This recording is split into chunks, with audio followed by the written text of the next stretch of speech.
What's up mga ka-trends? Here's another update of the NY couple. Yesterday, in the afternoon, day 4 in Italy, the NY couple had a walking exercise together. On Instagram post, one of their friends posted on Instagram a short video clip of them that shows that they were so happy holding their hands while walking.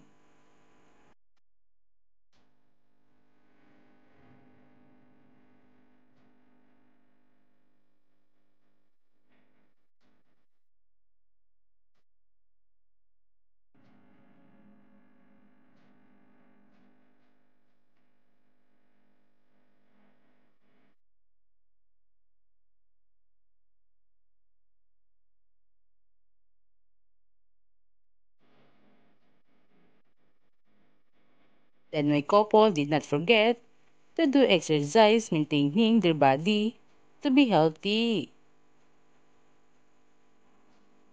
Process Pirban and Adek, they look so cute wearing the same matching clothes as usual they used to be.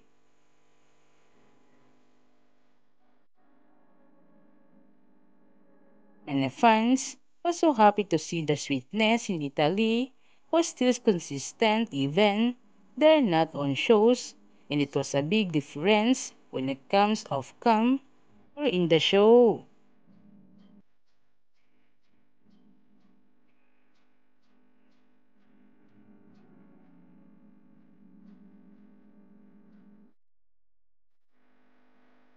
Then my couple today is now focusing their goals and gives assurance to each other.